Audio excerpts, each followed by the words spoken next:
시청자 여러분 안녕하십니까? 본격 시사 토크 명쾌한주입니다. 최근 제주 지역 이슈들 오늘도 하나씩 짚어볼 텐데요. 자, 오늘도 박원철 전 더불어민주당 제주도의원, 장성철 전 국민의힘 제주도당위원장 두 분 모셨습니다. 예, 두 분 안녕하세요. 네, 안녕하십니까. 안녕하십니까. 지난주에도 두 분 모셨었는데 오늘도 모시게 된 이유가 있습니다. 바로 오늘 주제가 제2공항 문제인데요.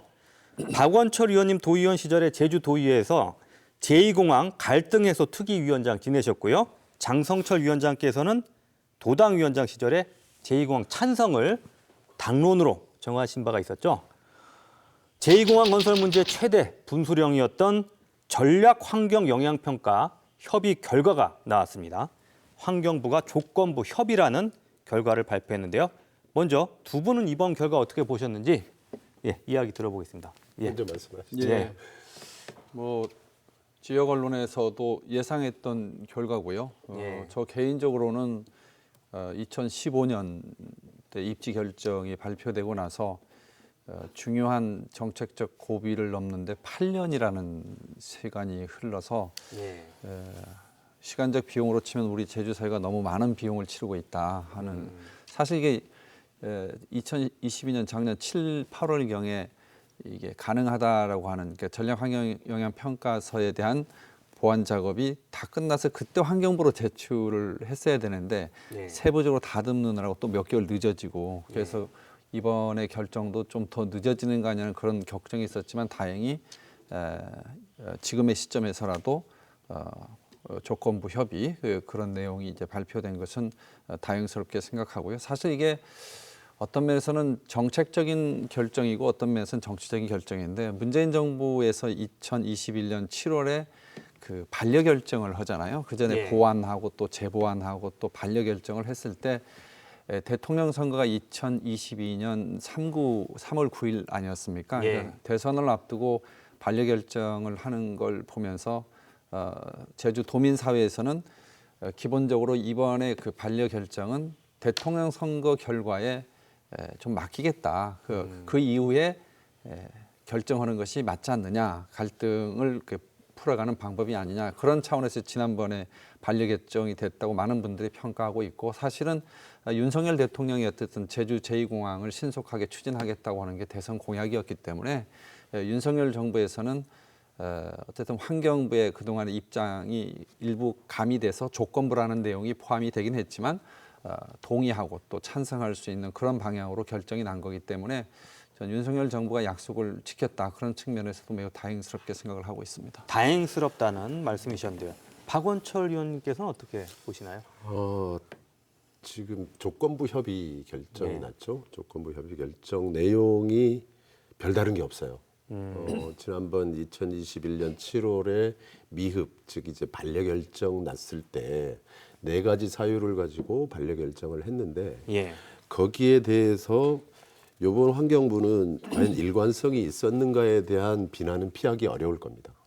물론 다 도민 여러분들께서 지금 현 정부가 설악산 5세 케이블카 조건부 협의 결정이라든지 환경부의 여러 가지 이 행태들을 봤을 때 어떤 결정을 내리더라도 협의를 해줄 것이다라는 생각을 많이 하셨을 거라고 보아요. 근데 제주도의 갈등 평가 대상 사업으로 중점 평가 대상 사업으로 지정해 달라는 요구도 묵살하고 또한 6개의 전문기관의 의견을 받겠다 하고 요란은 떨었지만 내용은 보면 뭐 없어요.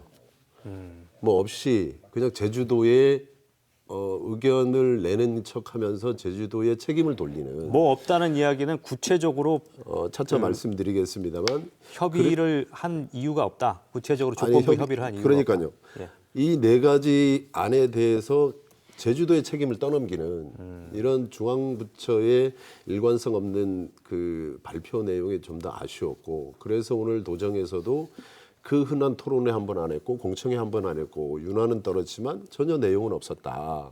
그러면 지금 제주도민들께서 일관되게 2015년부터 제주 제2공항 건설 사업과 관련돼서 도민 의견이 팽팽하게 맞서 있는 상황에서 책임 있는 중앙정부 기관이 좀 더 지난번에 보안 영역까지 거쳤으면 거기에 대해서 공정하게 정보를 공개하고 또한 도민들께 의견을 구하는 절차를 거쳤으면 하는 지난 아쉬움도 있고 또한 발표 내용을 봤을 때도 전혀 새로운 내용이 없이 제주도와 협의해서 주민 수용성을 확보해서 사업을 추진했으면 좋겠습니다. 이런 조건을 달았다는 게 또 다른 갈등의 소지를 낳은 오늘 발표 내용이었다. 저는 그렇게 봐요. 또 다른 갈등의 소지를 낳은 발표 내용이었다. 박 의원님 말씀에 좀 예. 이게 뭐 워낙 그 다양한 주제를 막 속사포처럼 쏟아내셔가지고 예. 별다른 주제 없이 뭐 조건비 협의 결과를 발표한 것이다 이런 비판을 하시는데 바로 그 점 때문에 지난 보안, 재보안, 반려 결정이 정치적이었다는 거죠. 왜냐하면 충분히 환경영향 평가를 통해서 수정 보완하고 또 저감 대책 같은 걸 마련할 수 있는 사안이었음에도 불구하고 그걸 갖고 매번 끌었잖아요. 왜 보완하고 재보완하고 반려를 했는지 사실 이번에 환경부가 그 부분에 대해서는 대답을 못할 겁니다. 그 당시에는 보완할 수 없었다. 그러니까 반려했고 지금은 보완할 수 있다. 이게 사실 논리적으로 좀 상충이 되잖아요. 그게 정치적 결정을 했다는 거죠. 문재인 정부에서. 오히려 과거 정부 시절에 아마도 잘못했다. 위원장님께서는 예. 그렇게 말씀하실 수 있겠지만 네. 당시에 초안이 내면 환경부로 제출이 되었고 보완을 했고 재보완을 했지만 여전히 이 내용에 대해서 환경부 벽을 넘지 못했던 거죠. 즉 말해서 당시에 지금도 마찬가지일 거예요. 그래서 지금 오늘 발표 내용 보면 전혀 새로운 내용이 없다는 취지는 뭐냐면 보완을 하지 못했다는 걸 오히려 자기는 반증했다고 저는 봐요. 저는 그렇게 보지 않고요. 왜냐하면 예. 전략 환경영향 평가의 제도의 취지와 또 앞으로 있을 환경영향 평가 제도의 취지가 있어요. 전략 환경영향 평가의 기본적 취지는 이 사업을 근본적으로 해야 될 것인가 말아야 될 것인가. 그러니까 환경적으로 결정적인 그 영향을 미쳐서 도저히 해서는 안 되는 사업이다. 아니다. 할 수 있다. 이 판단을 하는 거고요.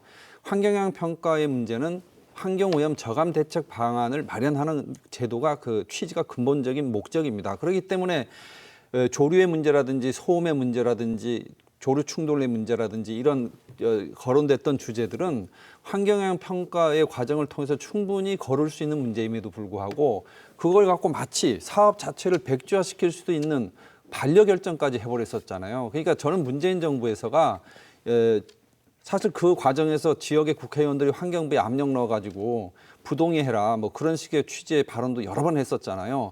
이런 것들 우리가 도민들은 기억하고 있다고 생각하고요. 또 하나는 정보를 공개 안 했다. 뭐 어떤 공론화 과정을 거치지 않았다. 그 말씀을 하시는데 제주 제2공항 사업에 대해서는 도민들이 다 기억하고 계실 겁니다. 2018년 6월부터요. 2018년 12월까지 그리고 그 다음 해인 4월부터 6월까지 재가동을 해서 타당성 재조사 검토위원회라고 하는 우리가 국책 사업에 대해서 공론화 검증 절차라고 하는 것을 상당히 심도 있게 했습니다. 당시에 방송 토론까지 이루어졌었잖아요. 도지사하고 저 반대단체 대표께서 이런 과정을 거쳤기 때문에 지금 단계에서 다시 말하면 이번에 그 중점 환경 평가 지정 제도라고 하는 게 공론화 검증 절차를 좀 거쳤으면 할 때 생기는 제도예요.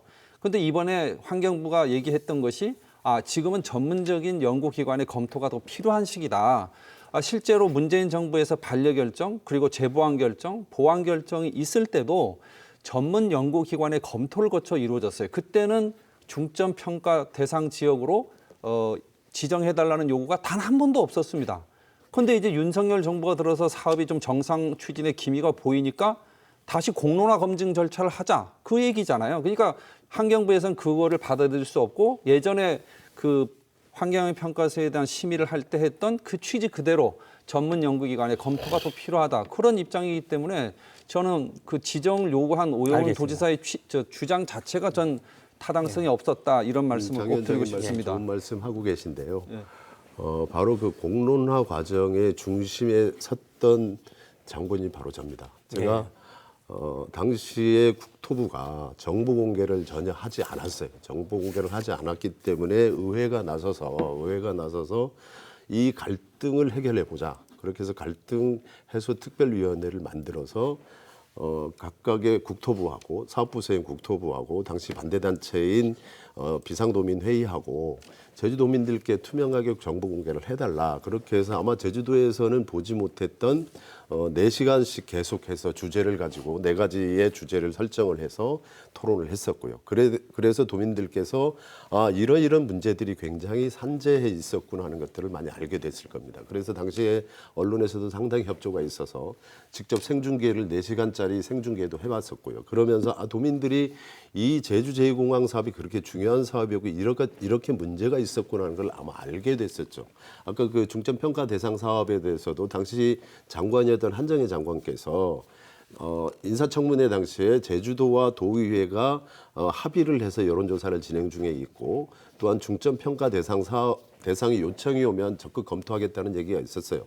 근데 그때 제주도에서 아무 얘기도 없었다라는 것들은 당시 원희룡 도정이 귀를 닫아버린 거예요. 당시 국회의원들도 아무 말이 없었잖아요. 네, 그것까지 말씀드릴게요. 원희룡 도지사만이 아니고 네, 지역의 좋습니다. 정치권 전체가 그래서 얘기를 이제 안 했잖아요. 위원장님께서 지역의 국회의원들이 뭐 환경부에 압력 넣었다 그건 이제 좀 구체적으로 저는 나와 좀 있어요. 다른 얘기고요. 환경부에서 부동의하라고 하나씩 요구까지 합시다. 했잖아요. 하나씩 했을 때 중점평가 대상 사업으로 지정해달라고 제주도민들하고 도민사회에서는 요청을 많이 했어요. 근데 도정에서는 아예 요청을 자체를 하지 않았지요.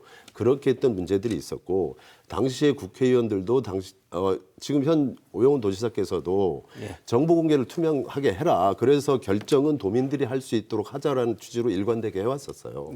근데 지금 환경부에서 지금 이런 지금 국토부에서 보안 영역을 하고 환경부가 지금 계속 밀실 행정을 하고 국토부에서는 자료 요구를 하라 도지사 면담 요구를 해도 묵살하고 있었기 때문에 저는 그런 부분에 대해서 제주 지역 국회의원들께서 제 역할을 못한 부분은 저도 매우 아쉽게 생각을 해요. 얘기를 좀 더 진전시키기 위해서 환경부가 네. 이번에 동의를 하면서 조건을 걸었는데 구체적으로 보면요.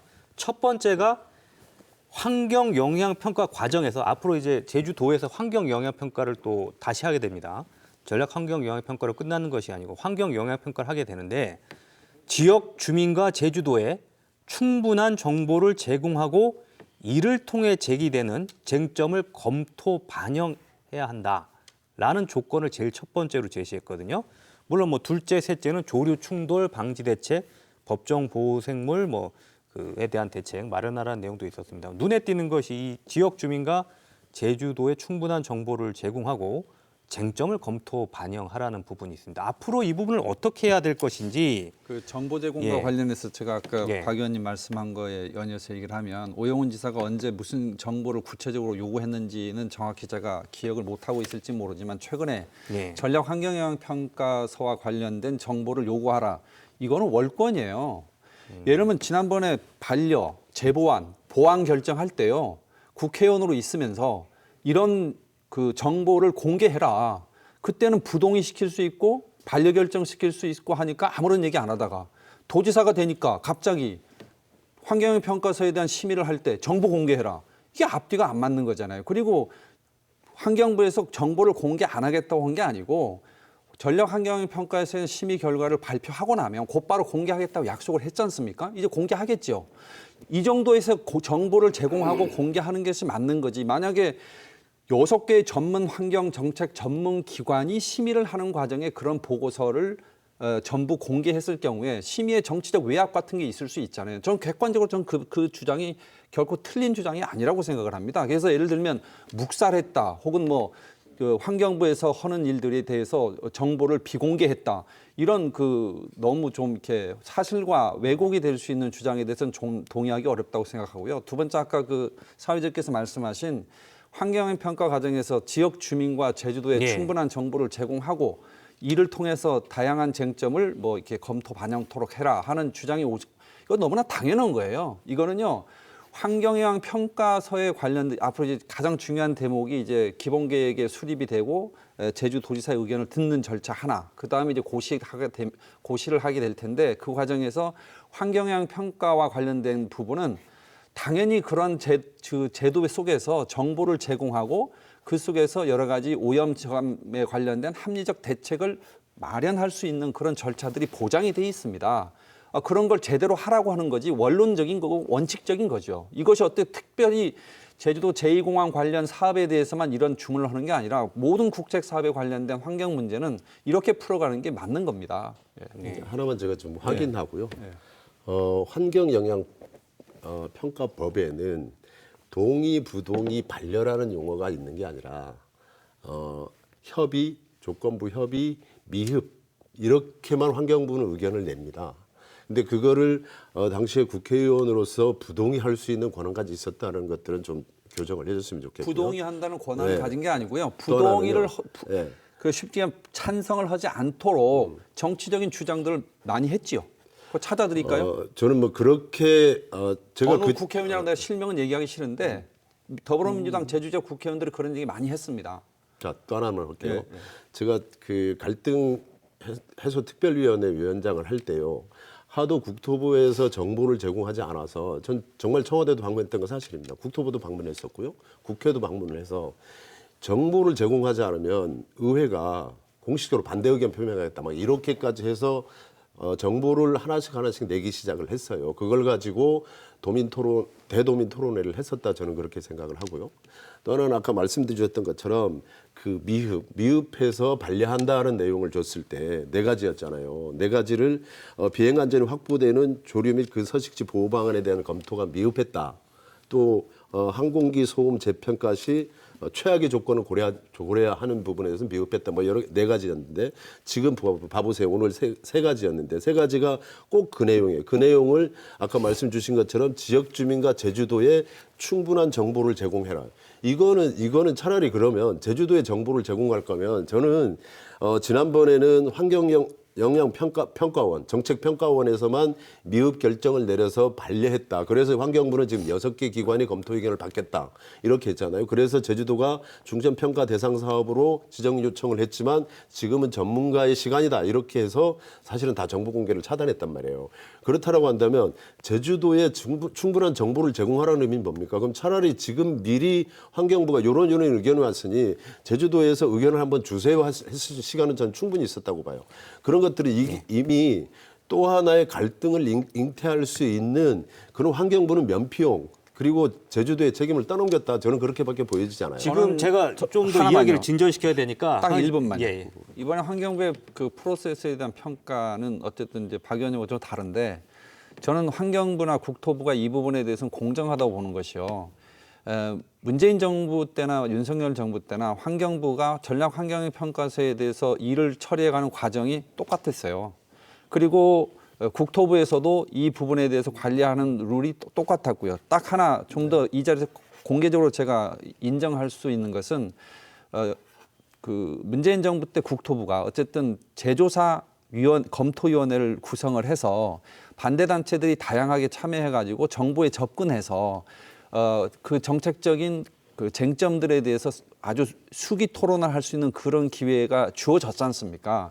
저는 그 정도의 기간에 그 정도의 어떤 그 수준의 그 토론이 있었던 그런 공론화 과정을 거쳤다면 저는 지금의 단계에서 또다시 그와 같은 비슷한 공론화 검증을 하는 것이 과연 효율성이 있겠느냐 하는 거에 대한 문제제기를 하는 거지. 그리고 그 부분에 대해서는 국토부하고 환경부가 그 이상 그런 절차를 또다시 하냐? 아니요, 그건 좋아요. 하는 것이 효율성이 없다. 이렇게 보는 거 아니냐 맞습니다. 이거죠. 그래서 예, 예. 미흡 결정을 하고 반려를 합니다. 반려를 했을 때 물론 향후에 6개 기관이 검토 의견 그리고 당시의 회의록들이 다 공개가 돼야 되겠죠. 돼야 되겠는데 오늘 발표 내용만 봤을 때는 환경영향평가 당시에 2021년 7월에 반려했던 내용과 별다른 내용이 없다라는 거예요. 그 부분은 박 의원님, 그 부분은 세부 내용을 좀 보고 얘기하시죠. 그러시죠. 왜냐하면 그러니까. 이거는 발표를 할 때 세부 디테일한 내용 발표를 못 할 거예요. 그러니까요. 그렇게 보고서를 그러니까 보고 판단하시죠. 그 보고서가 이제 공개가 공개되면 얘기가 달라지겠죠. 얘기가 달라질 수 있어요. 달라질 그런데 수 있어요. 오늘 발표된 내용만 놓고 봤을 때는 그 네 가지 안에 대해서 제주도에서 그 제기되는 쟁점을 검토 반영하라. 아니면 구체적인 안전 대책에 대해서 사전에 점검해라. 뭐 이런 내용이에요. 그러면 아까 위원장님 좋은 말씀 하셨는데 다분히 정치적 결정을 했구나 하는 뉘앙스를 지울 수가 없는 거예요. 자, 그러면 이제 환경부에 대한 평가는 뭐 더 이상 결론이 나지 않아서 이 정도로 정리하고요. 앞으로 제주도가 이제 해야 할 일이 많잖아요. 그래서 당장 이제 오영훈 지사가 도민 의견을 국토부에 잘 전달하겠다는 입장을 발표를 했습니다. 여기서 가장 최근에 쟁점이 되고 있는 것이 주민투표 문제인데 최근에 이제 제2공항 반대 단체들을 중심으로 해서 주민투표를 통해서 결정을 해야 된다. 그래서 주민투표를 실시할 수 있도록 국토교통부에 오영훈 지사가 요청해달라 건의서를 전달했습니다. 주민투표 필요하다고 생각하십니까? 어떻게 생각하시는지 말씀해 주시죠. 예. 박 의원님 먼저 하시죠. 예. 지금 반대 단체에서 주민투표를 할 수 있도록 국토부에 요청해 달라 그걸 도지사에게 요청을 했죠. 국토부 장관의 권한이기 때문에. 이 국토부 장관이 권한이고 지금 원내룡 장관이고 또 하나는 이제 행안부에 가서 또 협의도 해야 된단 말이에요. 행안부에 협의를 해야 되기 때문에 제 경험상 뭐 이건 뭐 받아들이지도 않을 것이고 현실적으로 네, 어려울 현실적으로 것이다. 어렵고 그리고 도지사가 이렇게 요청을 한다고 해서 지금 되지는 않을 거라고 저는 생각해요. 그런 면에서 뭐 지사께서 주민투표법을 해달라고 요청을 하는 것 자체가 저는 좀 바람직하지는 않다고 보고요.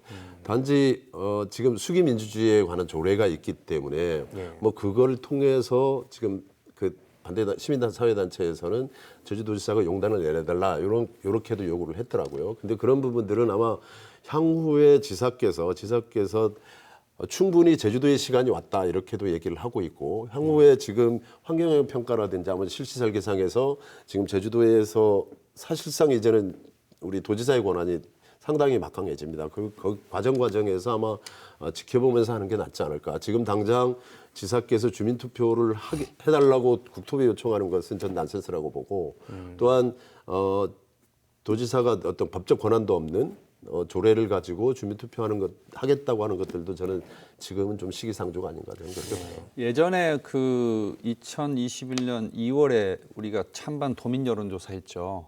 그 결과를 놓고 이제 찬성 측과 반대 측 분들이 이제 해석이 갈렸는데 당시에 그 KBS 제주에서 한 1, 2개월 후에 이제 그 여론조사 결과를 놓고 여론조사한 게 있었어요. 예. 근데 언론에 제대로 보도가 안 됐는데 여론조사 결과를 놓고 제주 제2공항 추진 여부를 결정하는 거에 대해서 어떻게 생각하십니까? 했더니요. 오차 범위 내에서 약간 반대가 높더라고요. 그러니까 결론은 도민들도 여론조사를 정책에 반영하면서 참고하는 것은 인정은 하는데 그걸 갖고 결정을 하는 것은 바람직하지 않다는 쪽이 전 많지 않겠느냐. 그 여론조사 결과를 놓고 보면 결국은 주민투표라고 하는 측면도 뭐냐 하면 도민의 의사를 확인하겠다는 그런 뜻 아니겠습니까? 근데 도민 의사를 확인했는데 숫자와 데이터에 우리가 어떤 결과가 나와가지고 그거로 인해서 또 다른 갈등이 생기는 것이 과연 제주 사회에 도움이 될 것인가? 그리고 국책 사업에 찬반 결정을 하는데 과연 그렇게 하는 것이 타당한 것이냐? 그 부분에 대해서는 저는 좀 의문의 여지가 전 많다 그런 입장을 갖고 있고요. 특히 오늘 오영훈 지사가 심화된 갈등을 풀어내고 도민 이익을 최우선으로 하는 실용주의 원칙을 토대로 찬반을 뛰어넘는 합리적 해법을 찾겠습니다. 이런 입장문을 냈더라고요. 이 문장 그대로를 제가 해석을 해보면 오영훈 지사도 이제는 반대 쪽은 아닌 것 같아요. 그리고 도민 그건 이익, 저희가 아직 알 수 없습니다. 저는 그렇게 판단이 돼요. 도민 이익을 최우선으로 하고 또 실용주의라고 하는 말을 오영훈 지사가 정치인이 돼서 거의 안 썼던 단어거든요. 근데 실용주의 원칙을 토대로 하겠다고 그랬어요. 그래서 저는 환경부와 국토부에 대해서 어떤 여러 가지 그 정치적인 표시를 하는 것은 필요할 땐 좀 하더라도 결론적으로는 대승적으로 정상적인 추진이 가능할 수 있는 그런 쪽으로 협력하지 않겠나 그런 마음을 갖고 계신 거 아닌가 저는 그렇게 생각이 듭니다. 박원철 의원님 그럼 이런 용어를 쓰지 말아야 되거든요. 제가 도지사 오영훈 지사랑 이런 문제 가지고 과거에 혹시 이야기해 보신 적 있습니까? 국회의원 시절에 여러 가지 많이 해봤습니다. 많이 해봤고 또한 국회를 제가 방문을 했을 때 굉장히 이 문제에 대해서 누구도 정치 지도자로 빠져나갈 방법이 없습니다. 어쨌든 이걸 해결하지 않고서는 제주 사회가 한 발도 전 앞으로 나가지 못할 겁니다. 그렇기 때문에 도민 자기 결정권을 늘 강조를 할 수밖에 없는 것이고요. 아마 지금 우리가 강정 해군기지 갈등과 관련돼 지금도 생채기를 내고 있는데 그 이상의 이런 갈등 문제가 있을 것이다라는 것들은 뭐 이미 예단할 수 있는 것이고 일관되게 우리 MBC를 비롯해서 도내 언론기관들이 계속 그 가장 지금 해결해야 될 사회적 문제가 무엇인가 했을 때 지금 제2공항 문제를 1번으로 다 꼽고 있습니다. 가장 최근에 뭐 언론사에서 오피니언 리더만 조사를 했을 때도 거의 58%가 제주 제2공항 문제를 해결해야 된다 이런 얘기를 하고 있기 때문에 그 무게감은 누구도 잘 알고 있을 것이라고 보아지고요. 그렇기 때문에 아마 뭐 주민투표다, 뭐 여론조사 잘했다 못했다 아니면 뭐 했는데 뭐 여러 가지 공론조사 문제도 나오겠지만 당시에 저는 제주도와 의회와 국토부가 합의해서 여론조사를 한 거거든요. 그리고 심층 여론조사를 했었고 그때 응답률이 무려 한 37, 8%까지 나왔었습니다. 당시에 도에서 추천한 여론조사 기관 한 곳, 의회에서 추천한 여론조사 기관 한 곳, 그리고 우리 MBC를 비롯해서 9개 제주 도내 유력 언론사들이 참여를 해주셨습니다. 참여를 해주셔서 한 부분에 대해서는 아마 도민 여러분들께서도 난 신선한 충격이었다 생각을 하고요. 당시에도 주민투표와 관련돼서 여러 논란이 있었습니다. 여러 논란이 있었는데 뭐 솔직히 말씀드리면 국토부가 그럼 향후에 진행되는 국토부가 주관하는 모든 SOC 사업에 주민투표를 요구할 것입니다. 그렇기 때문에 주민투표는 받아들일 수가 없습니다라는 걸 공식화했었기 거부했었군요. 때문에 예. 지금 그게 주민투표를 요구한다고 해서 될 일은 저는 아니라고 보고요. 그래서 굉장히 여러 가지 과정을 거치면서도 그때 원희룡 도지사께서도 합의를 했었던 사항들이거든요. 도와 의회가 여론조사 하자.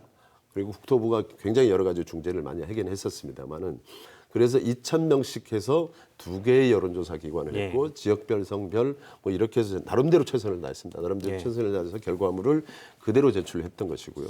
뭐 그거에 대해서 뭐 도민 여러분들이 어떻게 평가하실지 시간이 지났기 때문에 어떻게 평가하실지 모르겠지만 향후에 진행될 지금 오영훈 도정에서는 아마도 이런 문제를 세심히 봐야 되고 또 볼 것이다 저는 생각을 합니다. 그래서 아마도 오늘 제 일성이 찬반을 떠나서 도민 의견이 어떻게 갈 것인가를 예의주시하고 도민 의견에 따라서 저는 추진했으면 하는 생각입니다. 마지막으로 이 문제와 관련해서는 제가 질문 하나 드려볼게요.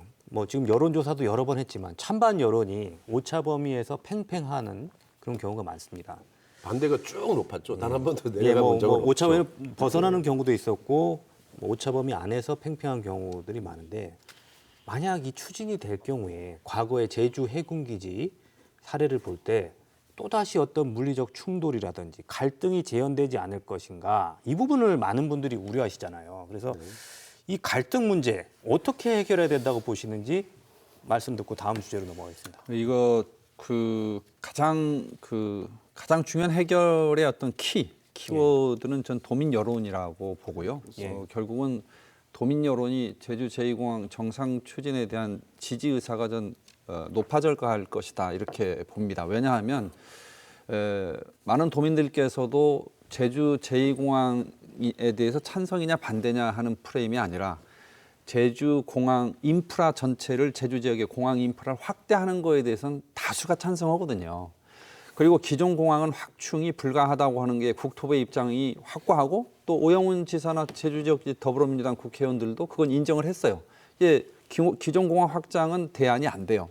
그럼 정석도 안 돼요. 그럼에도 반대하는 분들이 있잖아요. 그렇기 때문에 어떻게 해야 지금 될까요? 전 도민들께서 좀 더 대승적으로 다시 말하면 공항 인프라 확충은 찬성을 하지만 성산 지역의 제주 제2공항은 반대한다 이렇게 하시는 분한테 제가 호소드리고 싶은 것이 이제는 좀 더 우리가 넓은 마음으로 성산 지역의 제주 제2공항이 공항 인프라 확충을 위한 현실적인 유일한 대안이라고 동의한다면 이제는 좀 찬성하는 쪽으로 입장을 바꿔주실 것을 정말로 호소드립니다. 왜냐하면 이 시기에 우리가 우리 제주 사회 내부의 갈등 때문에 다시 소모적인 제주의 미래를 위한 에너지를 모아도 모자란 판에 분명히 찬성할 수 있는 여지가 있음에도 불구하고 작은 입장의 차이 때문에 반대를 하는 부분은 지난 8년 동안으로 충분했다. 지금부터는 좀 더 대승적으로 도민사회가 이 부분에 대해서 나서 주셔야 된다. 그게 어찌 보면 이 시대를 사는 우리 제주 도민들의 전 의무사항이라고 생각을 합니다. 자, 국민의힘의 입장은 어찌됐건 제2공항 추진하고 찬성하는 입장이니까 장 위원장님께서 이렇게 말씀하셨는데 민주당도 지금 도입해서 제가 민주당 입장을 공식적으로 말씀드릴 입장은 다수당의 아니라 입장이고 제가 하니까 지금 뭐 앞으로 이 문제 어떻게 풀어야 된다고 보세요? 2015년 입지 선정 발표를 할 때 공항 수요에 대한 용역을 합니다. 용역을 할 때 2055년이 최고 4,500만 명이 필요하다. 4,500만 명을 수용할 수 있는 공항 인프라가 필요하다라고 얘기를 합니다. 다른 용역기관에서는 어쩌면 3,900만 정도가 될 수밖에 없을 수도 있다라고 얘기하고 4,100만 총 공항 수요가 세 가지 용역 결과를 제출을 받습니다. 즉 얘기하면 무슨 얘기냐면 우리 현 세대는 공항 인프라가 과연 어느 게 맞을지는 아무도 예단할 수는 없습니다. 우리가 이용할 수 있는 게 아니라 우리 후세대들이 어떻게 공항 인프라를 이용할 것인가의 문제겠죠. 그런데 지금 현 공항이 3,400만 명을 수용할 수 있는 우리 공항 수용 능력을 갖고 있는 공항에 있는 것입니다. 그렇기 때문에 이 공항 문제는 다른 어떤 일반 항만의 시설보다 불가역적인 면이 있습니다. 그렇기 때문에 우리가 계속 이 문제가 없는지를 다시 한번 되짚어 봐야 되고 하는 문제가 생기는 것이죠. 그런 면에서 지금 제주 제2공항 문제는 앞으로 아마도 오늘 전략환경영향평가의 조건부 협의가 나왔다 손 치더라도 향후에 본격적으로 추진한다고 했을 때 최하 30개월 이상의 소요가 됩니다.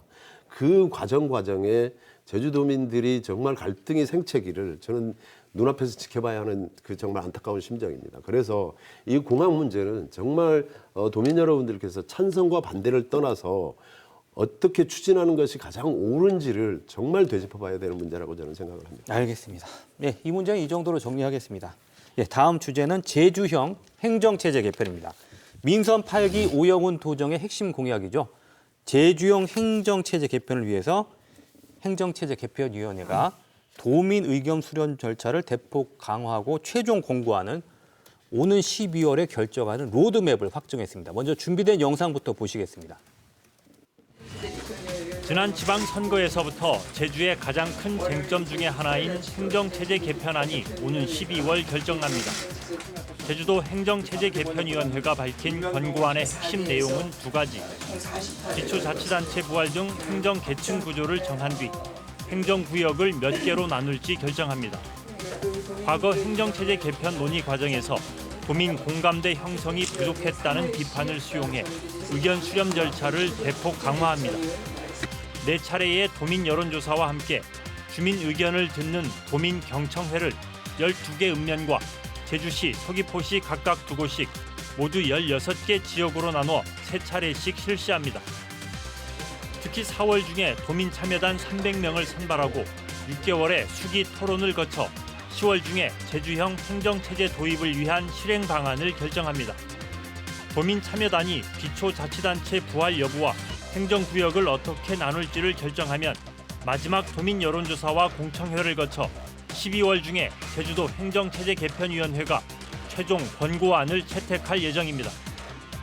제주형 행정체제 도입을 위해 제주특별법을 개정하고 주민투표까지 실시하려면 국회와 정부 모두를 설득해야 하는 상황. 결국 도민들의 공감대를 얼마나 얻을 수 있을지가 첫 관문이 될 것으로 보입니다.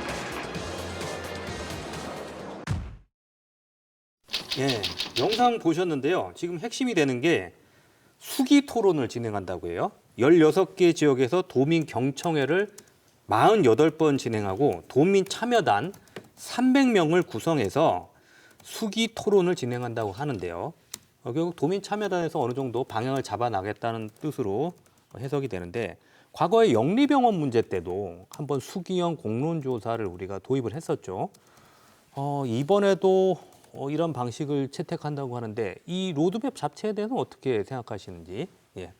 그보다 이게 본격적으로 논의를 하기 전에 우리 정 위원장께서 2010년 민선 5기 때 정책기획관을 역임하셨고 그때 제주형 기초자치단체에 대해서 아주 강력한 의지를 가져하셨던 분이기 때문에 그와 관련된 내용과 함께 이번에 발표된 내용과 함께 그걸 먼저 설명 듣는 게 그때 잘 안 돼서 다시 하는 거긴 합니다만은. 예. 박연영 나중에 식사 한번 사야 되겠어요. 저는 그때 설명하시죠. 사실은 이거 찬성했어요. 들어보겠습니다. 예. 저는 기본적으로 그때나 지금이나 예. 지역 주민들이 현장을 가면 도지사가 너무 멀리 있다 우리한테. 예. 만날라 그래도 너무 어렵다. 예. 근데 또 도지사는 어떻게 하냐면 너무 바빠요. 예. 그리고 만나야 될 사람이 너무 많고. 예. 그러니까 우리가 행정의 그 거리가 이게 민심을 결정하는 건데 현장에 계신 주민들은 도지사의 거리가 너무 멀기 때문에 가까이 있는 단체장이 필요한 거 아니냐. 다시 말하면 주민이 직선하는 단체장을 원하는 거예요.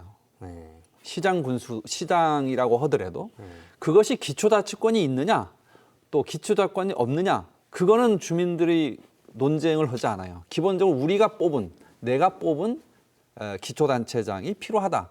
전 이게 지금도 바닥 민심이라고 보거든요. 그런데 오영훈 도정의 행정체제 개편의 최종안이 어떻게 나올지 모르지만 어쨌든 오 지사가 그 선거 때 내용 공약으로 보면 이렇게 기관 통합형으로 한다 그랬거든요. 그러니까 의회 의장을 뽑아놓고 의장이 그 시장을 그런 아이디어도 하나 있다고. 저는 제시했습니다. 그쪽으로 갈 거라고 봅니다. 예. 왜냐하면 이제 그걸 목표로 해서 용역을 현재 하고 있기 때문에 저는 좌초월이라고 봐요. 아까 박 의원님이 말씀하니까 제가 솔직하게 얘기를 하는데 만약에 그리고 그 권역이 아주 작은 스위스 같이 뭐 5천 명, 8천 명 정도 되는 기초자치의 어떤 그 모델을 갖고 하는 건 모르지만 현재 오영훈 지사가 공약으로 발표한 그 정도 수준의 6개, 7개 정도 수준은 기관 통합형으로 하가는 말 그대로 현장형 풀뿌리 자치의회를 두고 그 의회가 정말로 수기형 민주주의를 하는 그러한 형태가 될 수는 없다. 저는 제가 배운 지식으로는 그렇습니다. 그러니까 기관 통합형이라고 하는 것은 일종의 의원 내각제죠. 의원 내각제죠. 시의원을 선출을 하고 시의원들이 시장을 선출하는. 네, 그러니까 실제 직접 민주주의를 할 수 있는 수준이 돼야 되는 거예요. 그러려면 이제 한 5천 명, 8천 명 이 정도 돼야 되는 건데 면적도 작아야 되고요. 그러려면 제주도에 그런 기초자치단체가 한 20, 30개, 30, 40개 있어야 될지도 모릅니다. 근데 6개, 7개의 권역을 갖고 그런 기초자치단체를 기관 통합형으로 둔다? 전 현실적으로 어렵다고 보고 두 번째는 그러면 결론적으로는 주민들이 직선하는 기초단체장이라고 하는 것을 전제하고 이번 연구 용역을 진행한다면 도민들이 수용할 수 있는 안이 나올 수 있을지 모르지만 이것이 전제되지 않은 상태에서 다시 말하면 주민 직선에 의한 기초단체장이 탄생할 가능성이 없는 상태에서는 저는 이 연구 용역이 과연 성과를 낼 수 있느냐에 대해서는 전 회의적입니다. 결론을 말씀 잘 말씀하셨네요. 들었고요. 지금 우리 명쾌한주가 예. 도민 여러분들이 상당히 많이 봅니다. 예, 예. 근데 이제 야 이거 뭐야 이게 기관 통합형이야 이렇게 오해될 수 있기 때문에 오영훈 도지사께서도 공식적으로 이건 자기 아이디어였지 이건 절대 그렇게 가지 않겠다는 것을 천명했기 때문에 이 논의 좀 자제했으면 좋겠다는 생각이 들고요. 예. 아까 장 위원장이 말씀 주신 것처럼 특별자치도를 단층제로 시행을 해서 우금민 지사님께서 전임 지사님께서 하신 말씀이 저는 생각이 나는데 행정의 효율성은 높아졌다. 그런데 책임성이나 다양성이나 주민자치권은 훼손당하는 것 같다. 그렇게 해서 이게 좀 어렵겠지만 제주형 기초자치단체라도 뽑아보자, 해보자. 이른바 시장직선제라도 해보자라고 제안을 했던 부분에 대해 저는 상당히 의미 있었다고 저는 그때 기억을 과거의 되살리면 시도도 의미가 있었다. 네, 예. 있었다고 보고요. 이번 아마 제주도민 여러분들께서 많이 지금 어느 정도 수준이 되게 높아져 있다고 이 문제 행정체제에 관련돼서는 상당히 저는 이해도가 높아졌다고 생각을 합니다. 그런 면에서 어떻게든 행정체제를 좀 바꿔야 되는 거 아니냐에 대한 여론은 상당히 저는 있다고 생각합니다. 가능하다고 보시는군요. 네. 좌초할 그래서 거라고 하시는데. 지금 행정체제 개편 용역에서 이번에 발표한 내용을 보면 예. 아마 2010년 아니면 2014년에도 이후에도 계속 진행돼 왔었고 뭐 제대로 실현되지는 못했습니다만 이번은 그런 것들을 반성을 해서 좀 더 저는 지난번에 어떤 여러 가지의 안들이 탑다운 방식이었다고 생각하면 이번은 어떻게 보면 바텀업 방식을 좀 취해보려고 하는 게 아니냐.